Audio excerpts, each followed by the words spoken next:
मलाई टासी धेरै पनि गुड मर्निङ पनि भन्न चाहे। हामी यति बेला पर्सा जिल्लाको छोरी गाउँपालिका वार्ड नम्बर 4 डाँडा भन्ने स्थानमा सञ्चालन भएको यो सामाभरि झेन्डी बौद्ध गुम्बा भित्र छौँ र म तपाईहरुको साथी नारायण लामा।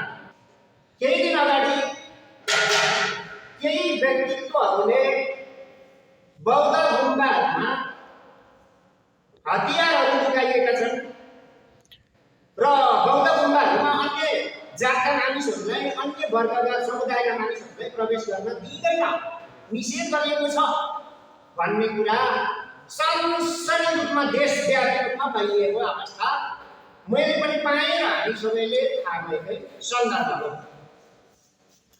त्यसो भए के हो त वास्तविकता? के वास्तवमा बौद्ध गुम्बाभित्र हतियारको भण्डार छ त? के भगवान बुद्धले गुम्बाभित्र हतियार विकास गरेर हतियार पड्काऊ अनि अशान्ति हिंसा मचाऊ भनेर हामीलाई सिकाउनु भएको हो त? यो सवाल धेरै गम्भीर सवाल हो। त्यसैले गर्दा हामी जे यथार्थ हो, जे सत्य हो त्यो केही शब्दमा व्यक्त गर्न गइरहेका छौँ। हजुरले पनि ध्यानपूर्वक मनन गरिदिनु हुन हामी विशेष आग्रह गर्दछौँ। अब सन्दर्भ रह्यो बौद्ध गुम्बाभित्र अन्य समुदायका मान्छेलाई, अन्य वर्गका मान्छेलाई प्रवेश गर्न दिइन्छ कि दिँदैन भन्ने।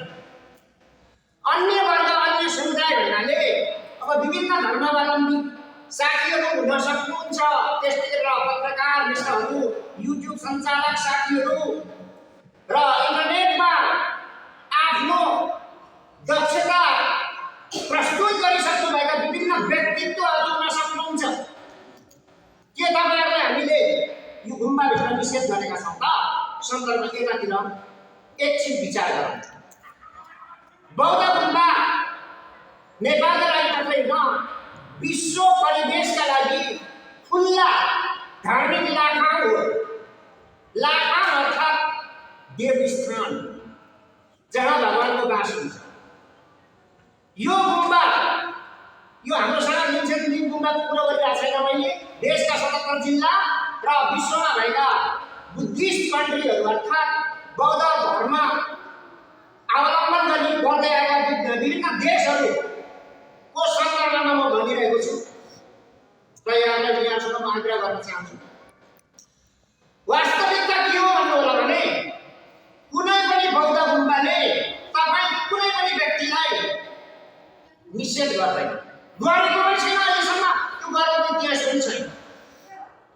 हामी विश्वमा प्रचलित सबै प्रकारका धर्म समुदायका मानवहरूलाई सम्मान गर्छौँ।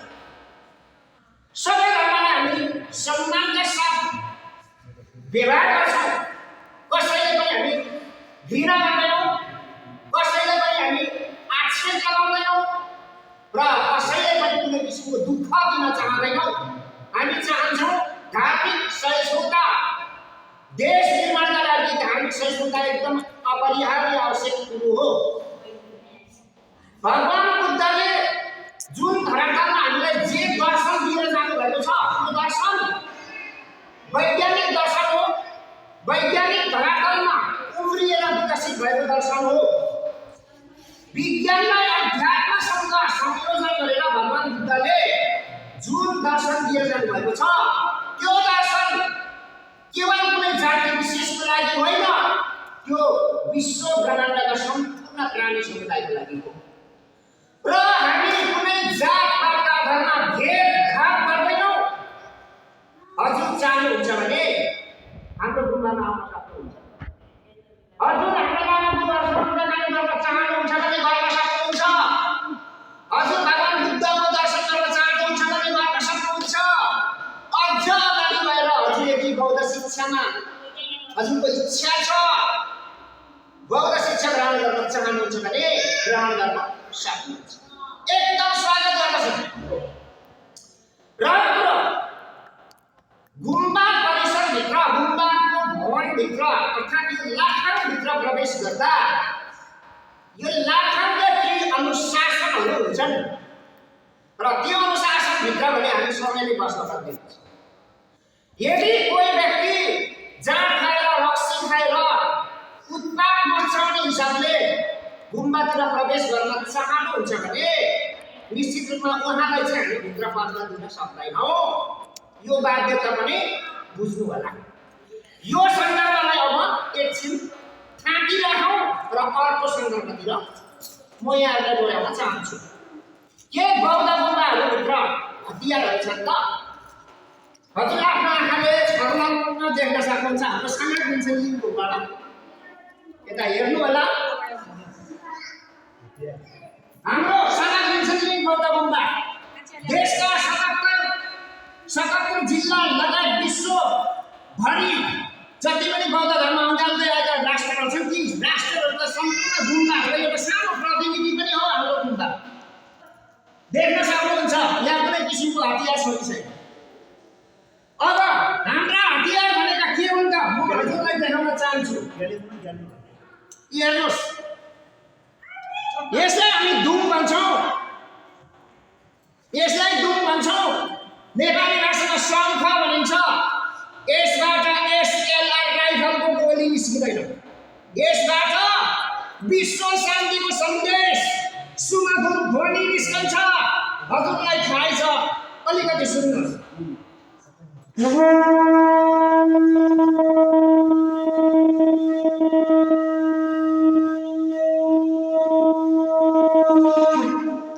सुन्नुभयो है?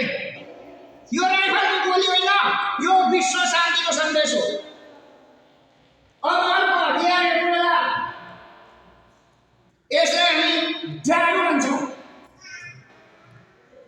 नेपाली भाषामा यसलाई डमरू भनिन्छ। हेर्नुहोस्, यसबाट पनि कुनै जीपीएमजीको गोली निस्किँदैन।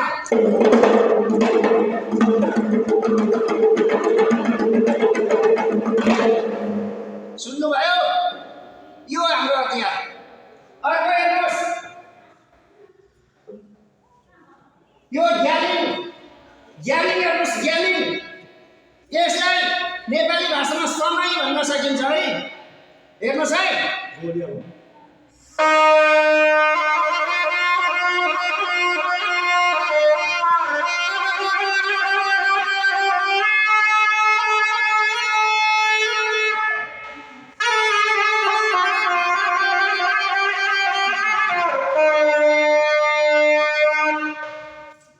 यसबाट पनि कुनै M16 को गोली निस्किँदैन। विश्व शान्तिको सन्देश सुमधुर ध्वनि निस्किन्छ। अर्को हेर्नुहोस्,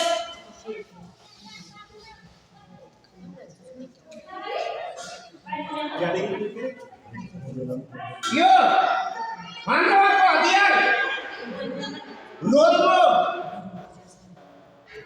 अर्को शब्दमा ग्याबु पनि भनिन्छ,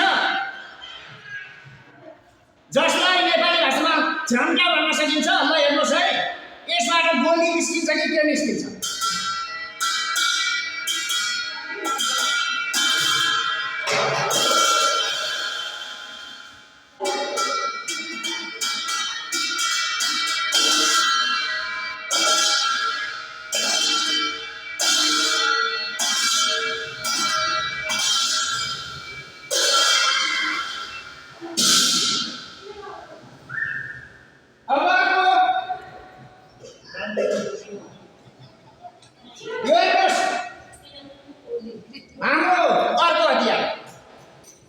जसलाई ढाका भनिन्छ। यसको काम भनेको गुरुले आफ्ना अनुयायीहरूलाई वाक दिँदाखेरि अर्थात् अभिषेक दिँदाखेरि प्रयोगमा आउने यो हतियार हो। यसबाट पनि पिस्तोलको गोली निस्किँदैन। हजुरलाई विश्वास नहुन सक्छ है, हेर्न सक्नुहुन्छ आफ्नै आँखाले।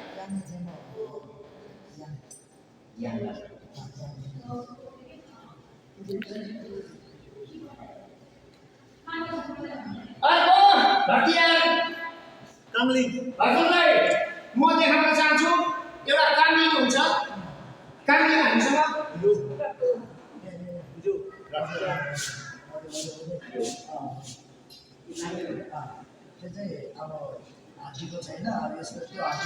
यो कामलिङ भनेको वास्तवमा मान्छेको हड्डी, यो फिलाको अर्थात् यो जुन हड्डी हुन्छ यो मान्छेको शरीर मृत अवस्थामा पुगिसकेपछि तयार पारिन्छ। तर हामीसँग त्यो कामलिङ छैन।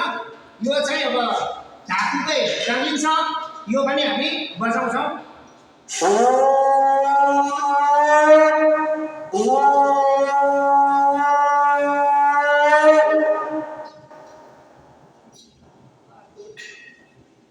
अब हामीसँग दिल्बु छ। अर्को हतियार भनेको दिल्बु। वज्र घन्टी। यो घन्टी मात्रै होइन, वज्र घन्टी हो। यहाँ वज्र छ, दोर्जे तल घन्टी छ, त्यसैले यसको नाम वज्र घन्टी। यो हामी गुम्बाभित्र यसरी बजाउने गर्छौँ। यो अर्को हतियार। यसबाट गोली आउँछ कि आउँदैन तपाईँलाई थाहै होला। अर्को हतियार हाम्रो यो हेर्नुहोस्, हामी दोर्जे भन्छौँ, जसलाई नेपाली भाषामा वज्र भनिन्छ है। विश्व शान्तिको प्रतीक पञ्चबुद्धको स्वरूपमा तयार पारिएको यो वज्र हाम्रो तन्त्र शक्तिमा प्रयोग हुन्छ। यसबाट पनि डराउनु पर्दैन तपाईँ। कुनै पनि इन्सासको गोली यसबाट निस्किँदैन। अथवा एसएलआर-एसएनजीको गोली निस्किँदैन है हजुर। यसबाट पनि विश्व शान्तिको सन्देश नै निस्किन्छ। यो भनेको हाम्रो वज्र हो। त्यस्तै गरेर